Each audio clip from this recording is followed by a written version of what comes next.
Lisa. Welcome back to Occupy the Media. I'm Jared Jakang Mayer, and I'm occupying the media here with FSTV Executive Director Don Rojas and news producer Marcy Miranda. 2012 is a historic election year. In this segment, we want to talk about the election issues that impact the 99%. And with us via Skype is Lisa Graves. She's the Executive Director of the Center for Media and Democracy. Hi, Lisa. Hi, thanks for having me on. Thank you. So former Senator Alan Simpson is again attacking anyone who doesn't support his plan to cut Social Security and Medicare. And in this case, he, even though he's retired, he wrote a letter on Senate stationery to the California Alliance for Retired Americans. And I'm just going to read what he wrote here, and then I want to get your take, Lisa. He wrote to this retirement group, retired citizen group, what a wretched group of seniors you must be to use the faces of very young people that we are trying to save, while the greedy geezers like you use them as a tool and a front for your nefarious bunch of crap, is what the former senator wrote. Lisa, this all goes back to the larger campaign, or the larger ideology within a certain segment of the Republican Party, that we need to cut entitlement spending. What did you make of this little outburst and what's going on now? Well, when I saw what Alan Simpson had written, I thought that he might be quite an old geezer who's a little bit off his rocker himself. It was pretty stunning, actually, for a former senator to react with such disdain and such disrespect for American citizens, concerned American citizens who don't buy into his spiel. Did it surprise you? Well, knowing what I've seen of Alan Simpson over the years, it doesn't entirely surprise me, but I do think that it represents a particular breakdown in discourse by this former senator. And quite frankly, this is a situation in which the senator is wrong. He's the person in the wrong. He's the one who's spreading misinformation. And for him to attack concerned citizens in California or any other state who are raising objections to his effort to basically privatize Social Security is really unconscionable. It should be he should apologize. And but the issue of entitlements and Social Security and Medicare, these types of programs have been a target for conservatives for decades and decades, and particularly now with the current batch of House Republicans trying to put forth a budget bill. And what they say is we need to cut entitlements because they're unfunded, they're going to go bankrupt, and they're going to harm the country. Are programs like Social Security going bankrupt? Well, first of all, it's a series of astonishing claims, because every American who works knows that they pay right out of their paycheck into Social Security. This is our money. This is the money that belongs to the American people, and this is money we've invested in our futures so that we're not homeless and on the street as we get older. Social Security is one of the most successful government programs ever in the history of the United States. It's been a long-time target of right-wingers. It has been a target since, in essence, its initiation by Franklin Delano Roosevelt and the FDR administration. And most of those attacks on Social Security have been discredited over time, but it's quite plain that this is part of an agenda that has been fueled by the Koch brothers and by other huge billionaires like Peter Peterson. So you have a situation where David Koch and Charles Koch, two of the richest men in the world, who own one of the largest privately owned oil companies in the world, have had a long-standing opposition to Social Security as an institution. Their father opposed Social Security. Charles Koch, when he co-founded the Cato Institute, one of the first things the Cato Institute did in the 1970s was attack Social Security. Even back then, they were spreading disinformation that Social Security was going broke.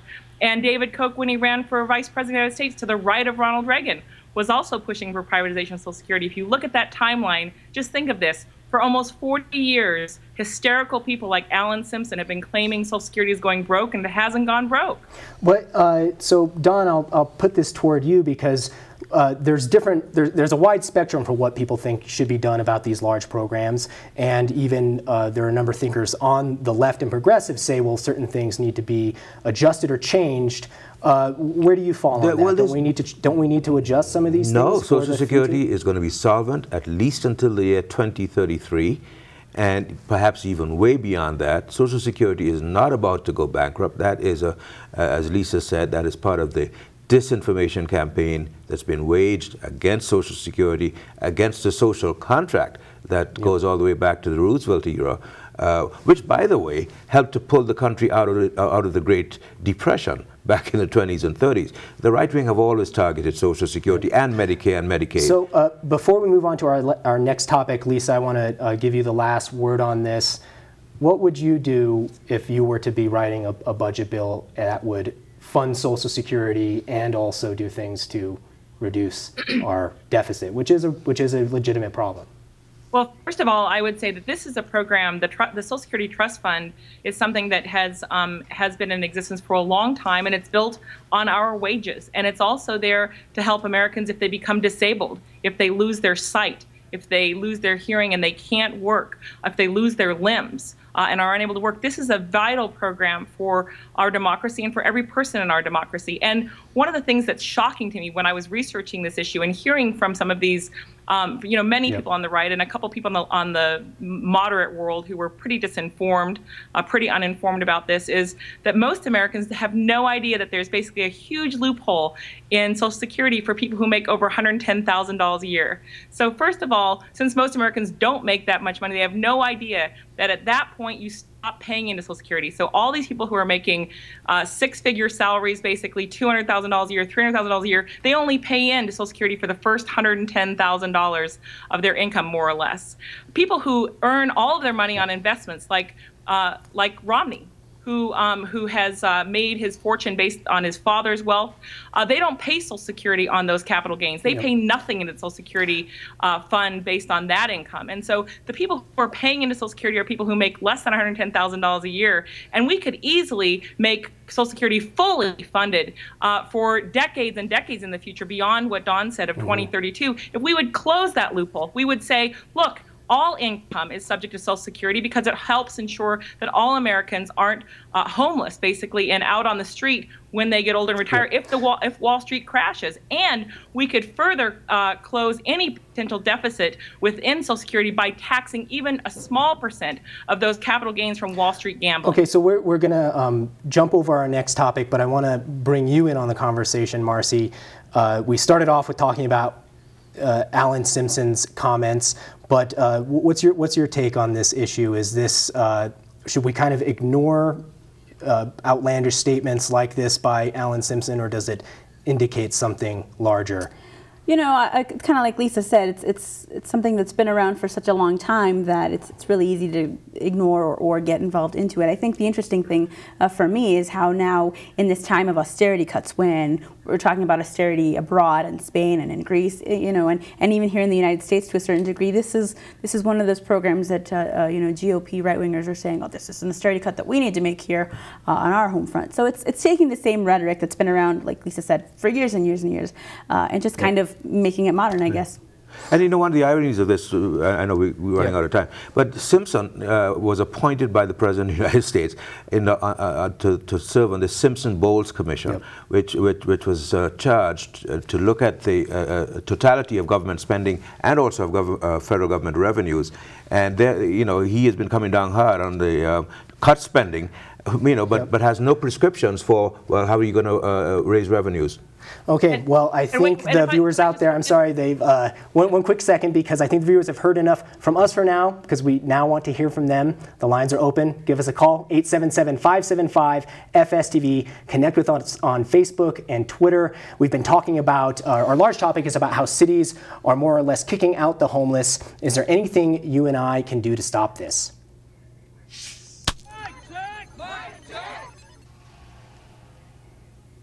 But first, we asked our Facebook friends, do you find it beneficial to have reporters of diverse backgrounds bringing you the news? And here's what some of you have been posting. Mary writes, of course, you need the difference in cultural opinions and insight. James says, even if they are made to deliver the news the same, I like it for the change-up of appearance. And so, Lisa, maybe let's shift topics a little bit, because along with being there at the Center for Media and Democracy, you also have the website alecexposed.org. And I'd like to get your take on some of the issues surrounding ALEC right now. What have you seen about ALEC's involvement in issues around austerity programs and trying to cut some of the large entitlement programs? Well, you know, speaking of diversity, one of the interesting things about ALEC is it's one of the most undiverse groups I've ever observed. It's literally a bunch of white guys for the most part. There are some women there, very few minorities. It largely is representative of the right wing in this country, of what you see when you see rallies of the right wing. A little bit of primarily people from a certain social class, people from a very sort of hard right background. And ALEC actually has a position on Social Security. It thinks Social Security should be privatized. It doesn't have any plan. There's no plan, just like with Alan Simpson, to actually cut one of the biggest drivers. Okay, we actually do have a caller on the line. Let's go quickly to Matt from New York. You're on Occupy the Media. Yeah, how you doing? Earlier you put up that you wanted to know the direction the Occupy movement should go. What do you think about the direction of the Occupy movement? Okay, I think that it should move more from being the group all in one place at one time, maybe change that to like once a week or so to update everybody, but change it to occupy the street corner so that there's signs everywhere that everybody looks. And I think that might get the message across to a wider variety of people. Okay, so it sounds like you'd like to see more of a periodic focus to get more attention. Well, thanks a lot for your call, Matt. Quickly to Mark from Occupy Seattle with a quick Occupy update. Mark, you're on Occupy the Media. Hi, this is Mark Taylor Canfield. I'm actually a journalist and have written for the Occupy Wall Street movement for the Huffington Post, Counterpunch, and other magazines and websites. But I just wanted to let everybody know about a few things that are happening here in Seattle today. Occupy Seattle folks are out in the streets banging on pots and pans in solidarity with students in Montreal protesting tuition increases. Also, the Occupy National Gathering is happening in Philadelphia June 30th through July 4th, so the caravans have left the West Coast and are headed, some of them to Washington, D.C., and then to Philadelphia for that convention and conference. Okay, well, actually, Mark from Occupy Seattle, we're going to have to go. Thanks a lot for calling in with that update. Lisa Graves, Executive Director for the Center for Media and Democracy. We didn't have time to talk on all these big topics, but we'll have you back on, so thanks for joining us. Thanks so much for having me. I appreciate it. All right, we're going to take another quick break, and we'll be taking more calls from our viewers out there when we return. But first, we sent a camera crew out to hear what the 99% thinks about rich millionaire senators trying to cut your grandmother's Social Security.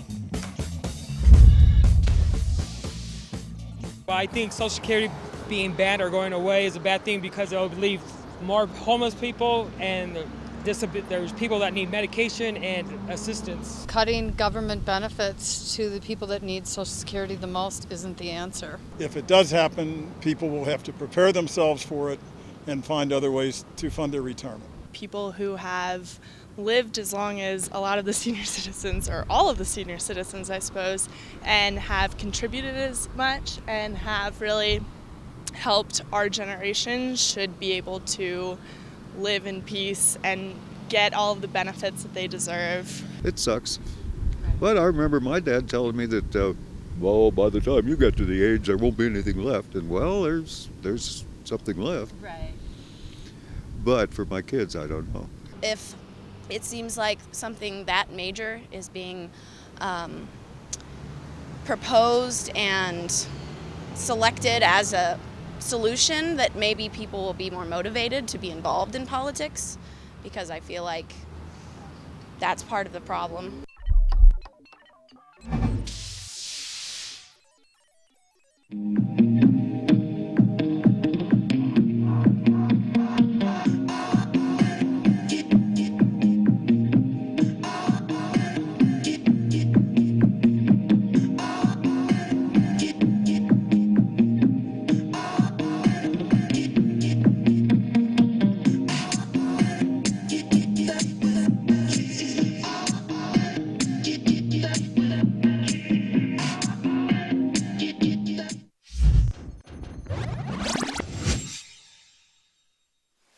Hello, I'm Antoinette June with another Occupy update. There will be an Occupy National Gathering in Philadelphia June 30th through July 4th. This week-long event will be jam-packed with direct actions, movement-building sessions, and the creation of a vision for a democratic future. For ways to get involved or to join an action planning committee, visit OccupyNationalGathering.com.